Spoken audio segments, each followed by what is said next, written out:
What's up everyone and welcome back to the MMA Zone. Today, let's get started with Sean O'Malley will knock out Chito Vera at UFC 299. Heading into UFC 299 in March, Sugar Sean O'Malley will be looking to not only defend his bantamweight title for the first time, but also avenge the only loss on his professional record. Ahead of the fight, O'Malley has indicated that he's having a great camp, with big plans to defend the title before then pursuing a featherweight title fight with Ilia Topuria if the undefeated contender emerges victorious from his upcoming bout with Alexander Volkanovski. According to O'Malley's coach, Tim Welsh, the bantamweight champ is poised for a highlight reel knockout against his longtime rival. Speaking in a recent episode of the MMA Hour, he shared his prediction for the fight. Yeah, I believe it's going to be a viral knockout. But like I said, I'm preparing Sean for a 5-round war. I'm bringing the toughest people I can find in to spar him, going tons of rounds, trying to break him, trying to break his legs, kicking his legs. And we're preparing him for a 5-round war because Chito is really good at taking shots. He's very durable.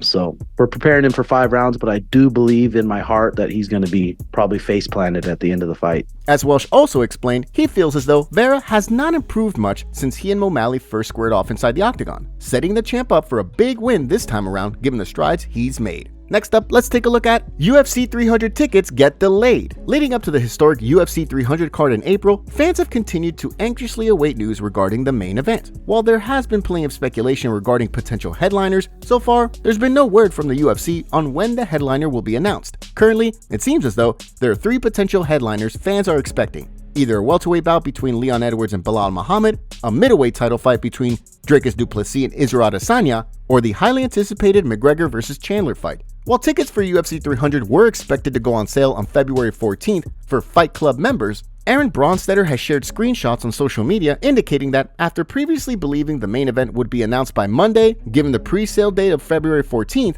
now the ticket site shows a pre-sale date of February 21st. This of course will give the UFC more time to figure out a main event for the historic card, leaving many members of the MMA community doubtful that the promotion will make a big announcement regarding the headliner during the upcoming NFL Super Bowl on Sunday, as some had hoped. With the days ticking away, everyone is waiting for Dana White to announce the historic headliner sooner rather than later. McGregor has 1 or 2 fights left on his contract. The UFC never lets you fight your contract out, especially if you're a megastar like Conor. Manny Pacquiao's coming out of retirement. His number 1 opponent he wants to fight is McGregor. I think Conor's like, yeah, I just need to fight Chandler and then I'm going to fight Manny Pacquiao. And the UFC's like, no, you're not. You only have 1 or 2 fights left. We need to figure out a new deal with you. And he's like, no, I don't want to do that. As Dana White indicated last month, he believes that negotiations between the UFC and ESPN will begin within the next few months. With the existing agreement set to run through 2025, however, it's unclear how long the UFC will look to keep McGregor on ice. For his part, the Irish star has been back in the gym training for his return, recently appearing in footage at the Crumlin Boxing Club where he was seen sparring. As many have continued to point out, with McGregor's inactivity the past few years, he's been absent for what could have been his physical prime after competing 0 times at age 33 and 34, and the fact that he turns 36 in July. Next, let's take a look at Alexander Volkanovski will humble Ilia Topuria at UFC 298. Ahead of his UFC 298 scrap with Alexander Volkanovski, Ilia Topuria has continued to express his confidence leading up to what many consider to be the biggest fight of his career. In various interviews, Topuria has predicted that he will make quick work of the featherweight kingpin and usher in a new era in the 145-pound division. But despite Topuria's confidence, Alexander Volkanovski has made it clear that he believes he will break the long-standing curse of 35-year-old fighters in championship bouts below 155 pounds and prove to the world that his reign isn't ending anytime soon. Speaking on a recent episode of The Megan Anderson Show, he gave his prediction for the fight. Not every day people get to see the bounce back. You know, this is going to be live in front of the world to see my bounce back. So everyone's seen sort of what happened last time.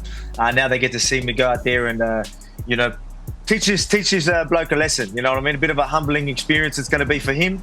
And I can't wait to do that. Again, this is a part of my story. I can't wait to really go out there and remind everyone of the champion I've been for a while now and still am. The MMA community seems incredibly split on how things will play out, with Volkanovski sitting as a very slight -112 betting favorite on DraftKings, while Topuria sits as a -108 underdog. Now, let's shift gears and take a look at UFC Fight Updates. Before an action-packed night of fights at the Apex on Saturday, let's take a look at some UFC fight updates. Starting with a featherweight fight between Bill Algeo and Kyle Nelson, set for UFC Fight Night Atlantic City on March 30th. The bout will see Algeo look to build on the 2-fight winning streak that most recently saw him defeat Alexander Hernandez in November, while Kyle Nelson will look to build on a 2-fight win streak of his own that most recently saw him defeat Fernando Padilla. In addition, reports have indicated that Jose Johnson and Lucas Rocha will compete at UFC Vegas 90 on April 6th in a bantamweight fight that will see Johnson look to build on a win over Chad Anheliger back in November, while Rocha will be looking to make his UFC debut following a Dana White's Contender Series victory over Davi Bittencourt back in October. Last but certainly not least, Niamjagal Tumendembero, who won 2 Road to the UFC fights last year, has signed a multi-fight deal with the UFC. Niamjagal is currently in the midst of an 8-fight win streak that has seen him go unbeaten throughout his professional career. So far, there's been no word regarding when he'll make his debut. However, it sounds as though he's eager to take the flyweight division by storm.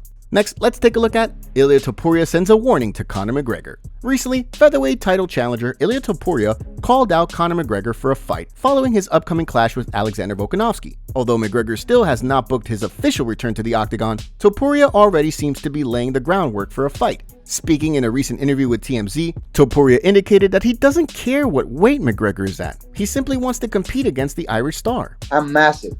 I'm even more massive than him. More massive. I have this. Do you think I love this process to have to cut the weight? No, not at all. I'm massive too. Massive. So we can do it in any weight class. Do you think if I walk in the street and I see Conor McGregor and he tells me something, I would care about the weight? Bro, so who cares about the weight?